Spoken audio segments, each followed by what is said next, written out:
suap-suap tentang kami segala macam, mau nimpulin kepada Agus. Saya siapkan uang 240 juta. Kalau Mas Agus mau baikan dengan Mbak Novi, gak usah lah.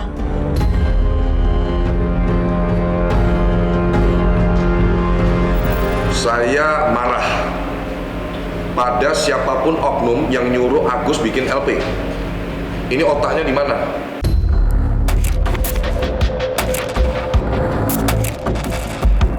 Saya tantang John LBF 5 miliar. Kalau saya tidak bisa memenjarakan Novi, saya berhenti jadi lawyer. Saya berhenti jadi lawyer atau saya tantang John LBF 5 miliar. Berarti Adelo punya uang 5 miliar. Jangan sok kaya.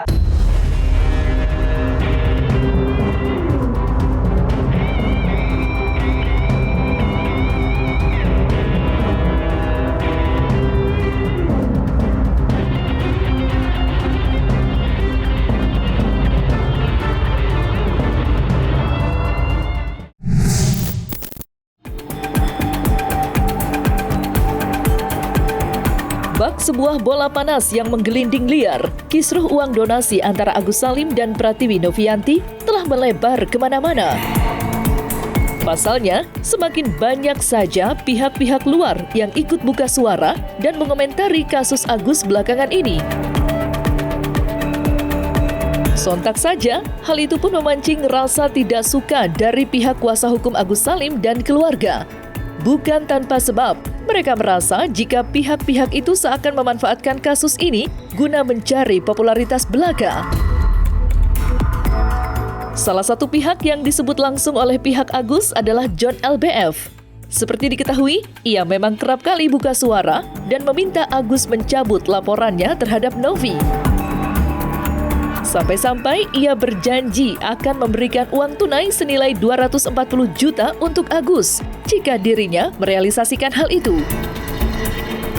Kalau Agus nurut saran saya untuk cabut LP-nya dan fokus pada pemulihan kesehatannya, saya kasih reward 240 juta. Tulis John LBF. Ungkapan itulah yang benar-benar dipermasalahkan oleh pihak kuasa hukum Agus. Lantas, seperti apa tanggapan pihak Agus terkait tantangan John LBF?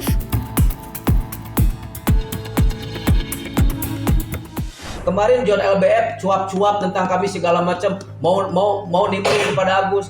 Saya siapkan uang 240 juta untuk Mas Agus. Kalau Mas Agus mau, ya, kalau Mas Agus mau baikan dengan Mbak Novi, gak usah lah di TikTok, ya.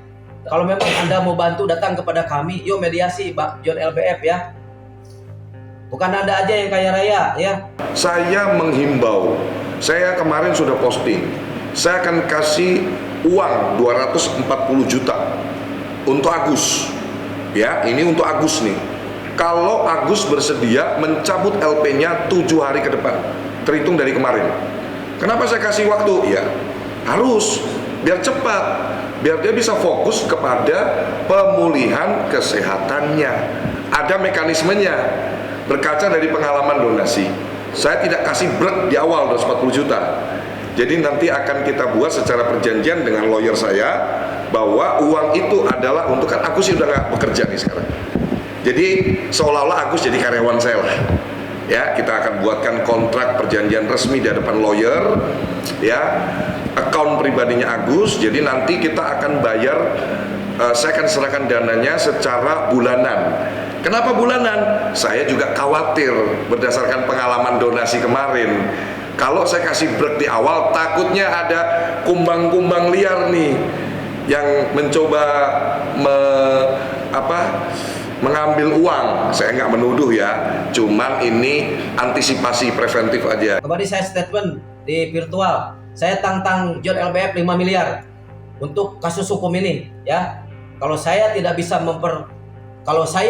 memperjuangkan Mas Agus, ya. Kalau saya tidak bisa memenjarakan Novi, saya berhenti jadi lawyer. Saya berhenti jadi lawyer atau saya tantang John LBF 5 miliar. Berarti Adelo punya uang 5 miliar. Jangan sok kaya, ya. Saya punya banyak barang bukti untuk membawa Novi ke ranah yuridis. Intinya mereka tidak memperkarakan uangnya. Mereka memperkarakan harga dirinya.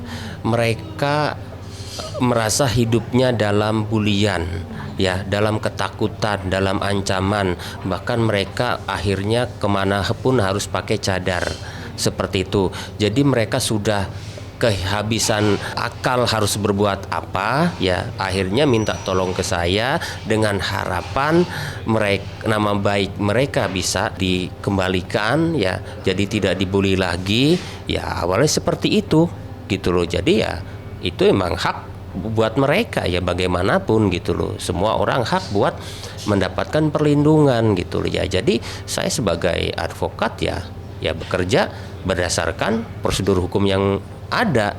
Ya kalau memang itu dianggap kita perlu membuat laporan, ya kita laporkan. Ya berarti artinya apa yang dilakukan oleh N itu memiliki celah hukum ya untuk dilaporkan seperti itu. Seharusnya tidak harus sampai sejauh ini, karena di awal itu kan antara mereka berdua tujuannya untuk membantu pengobatan Agus. Ingat ya, pengobatan Agus. Sehingga atas izin Agus, Novi melakukan open donasi dan telah terkumpul donasi dari masyarakat. Dana-dana masyarakat terkumpul itu langsung masuk ke rekeningnya Agus. Nah, masyarakat yang prihatin atas kondisi Agus itu berharap dana dari masyarakat tersebut dapat dipergunakan oleh Agus dengan baik untuk segera matanya dioperasi, untuk segera matanya diobati.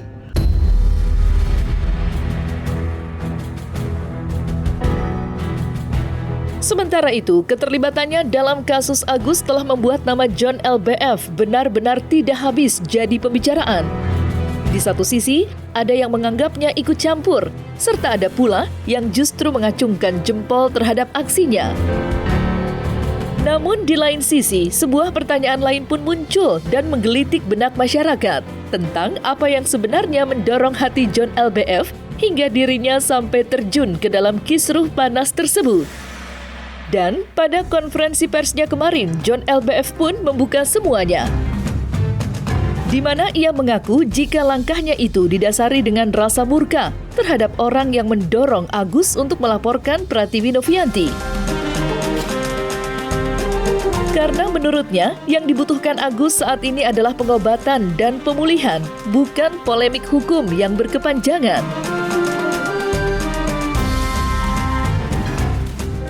Pertama, kenapa saya bersuara? Sebelumnya saya ngikutin, saya hanya jadi penonton setia, ya. Waktu awal si Agus ini diviralin oleh Novi di podcastnya Densu, akhirnya dapat banyak sumbangan, saya bersyukur. Dan kalau boleh jujur, bukan bermaksud apa-apa, saya termasuk salah satu yang melakukan donasi juga. Tapi saya diem aja. Yang selanjutnya waktu perselisihan ditemuin dari pihak keluarga Agus dan Teh Novi juga di podcast Densu, saya lihat suasananya hangat, baik. Nah, kenapa John LBF bereaksi? Karena kemarin beberapa waktu lalu saya lihat Agus ini didampingi Bang Farhad Abbas membuat laporan polisi di Polda Metro Jaya. Yang saya dengar dalam pasal pencemaran nama baik. Jadi saya kira saya harus angkat suara. Speak up itu buat saya, saat ini buat Agus itu tidak ada gunanya. Itu hanya menambah kusutnya suasana. Sepertinya diduga itu memang pengakuan dibuat-buat ya. Mungkin ada yang mengarahkan untuk apa, untuk menambah kusutnya suasana ini. Seperti itu, kan nggak ada korelasinya juga. Mau ngapain? Kecuali agar menambah suasana ini makin banyak orang yang membenci Agus. Iya kan tujuannya itu kan. Apakah itu tujuan mulia? Wah, saya mau bingung gitu. Kalau sampai Agus, alam ya, kalau sampai meninggal segala macam gara-gara depresi, apa nggak merasa berdosa gitu nih orang-orang gitu loh ya, yang seperti itu gitu loh. Emang nggak punya rasa kemanusiaan seperti itu gitu loh kan. Jadi ya saya pikir hal-hal seperti itu hanya bumbu-bumbu kisruhnya saat ini aja lah. Pertama-tama teman-teman, saya marah pada siapapun oknum yang nyuruh Agus bikin LP. Ini otaknya di mana? Terus terang saya ngomong. Ini orang dalam kondisi dia sudah tidak bisa melihat dunia. Dia sedang dalam proses pemulihan kesehatan. Lagi nyari dokter yang bisa nyembuhkan, mulihin penglihatannya lagi. Teman-teman bisa nggak bayangin? Saya ini mengimajinasikan posisi saya ada di posisi Agus. Hal paling vital dalam manusia ini adalah penglihatan. Saya melihat Agus ini harus dapat support dan dukungan apapun kondisinya. Karena menurut saya bukan Agusnya yang bermasalah, menurut saya. Orang-orang di sekitar Agusnya ini yang saya pikir harus diluruskan pemikirannya. Ya, oleh sebab itu, yang pertama saya mengutuk keras dan mengecam siapapun orang yang menyuruh Agus ke kantor polisi bikin LP. Orang yang bikin LP itu, ya orang itu harus aktif ketika ada panggilan untuk klarifikasi BAP dalam proses penyelidikan, dia wajib hadir. Nggak bisa diwakilkan karena dia sebagai pelapor. Oke, nah selanjutnya nanti melibatkan ahli pidana, ahli bahasa, ahli ITE. Ada nggak unsur pidananya? Ditemukan nggak bukti yang kuat untuk menentukan kasus itu bisa naik sidik atau tidak? Saya sangat pengalaman di bidang hukum, ya kan tahun lalu saya ngelaporin itu oknum pengacara. Jadi saya tahu banget proses dari A sampai Z sampai ke persidangan sampai ke vonis. Ya, oleh sebab itu saya bersuara supaya Agus mendengar bahwa melaporkan seseorang ke polisi ini, saran saya itu adalah opsi yang terakhir sebelum opsi tabayun. Saya tidak perlu menanggapi terlalu banyak apa-apa yang di media sosial, ya saya tidak harus menanggapi dengan urat, tapi saya akan menanggapi semuanya dengan bukti dan data. Lidik itu panjang prosesnya. Kalau ada pidana sidik. Nanti ada mungkin terlapornya ajukan gelar khusus lah, perapit lah, apalah, panjang. Nanti sampai ke penetapan tersangka, pelimpahan ke kejaksaan, P21 nggak atau P19 bolak-balik, nggak di P21-in karena berkasnya kurang dan lain-lain. Nanti udah P21 nunggu sidang berbulan-bulan, aduh, udahlah. Saya pengalaman, saya kalau nggak udah bener-bener yang hakiki banget, nggak mau saya laporin orang.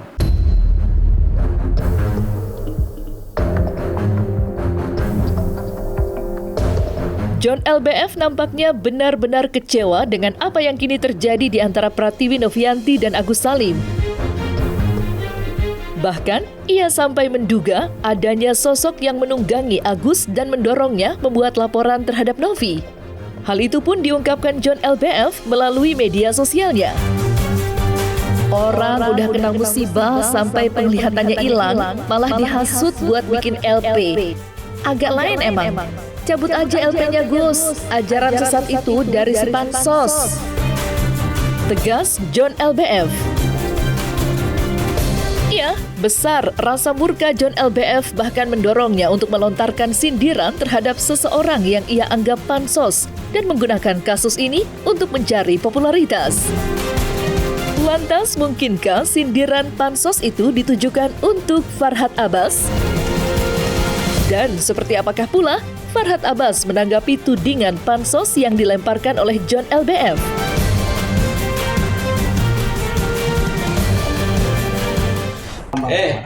Yang tukang pansos itu adalah John, ya, supaya kalian tahu.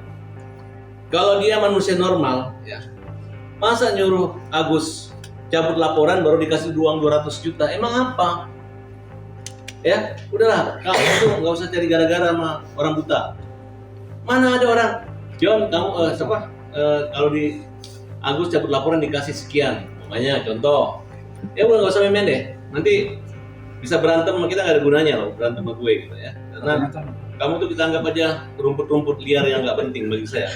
Saya mengutuk keras siapapun Anda yang menyuruh Agus bikin laporan polisi, karena saya sangat yakin ini bukan inisiatifnya Agus. Ini zalim, saya bilang zalim, jahat.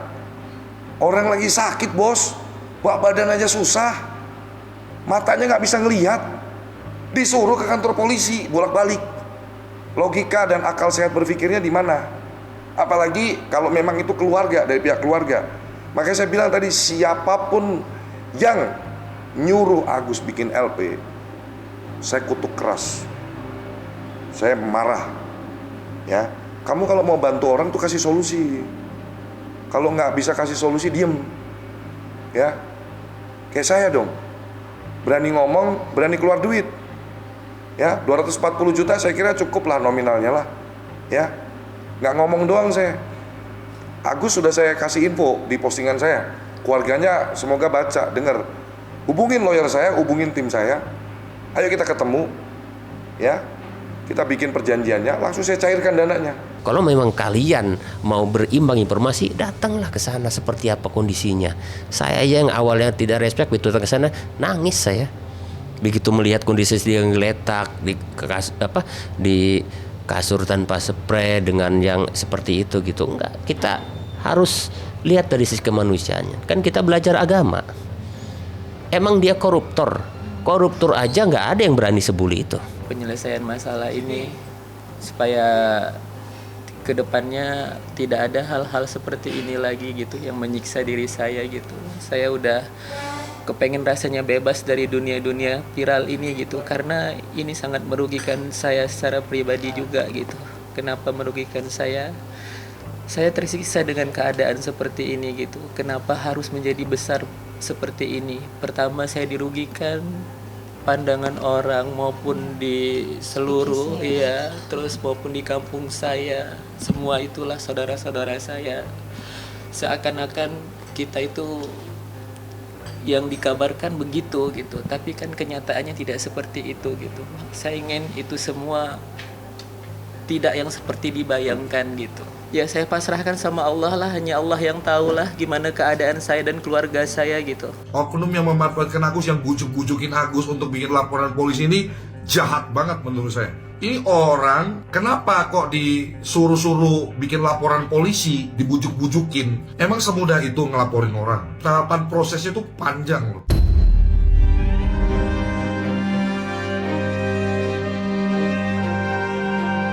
Nah, selesai sudah Cumi Lovers, saksikan terus Cumi Game In-Depth, kabar lengkap, mendalam, dan akurat dari narasumber terpercaya.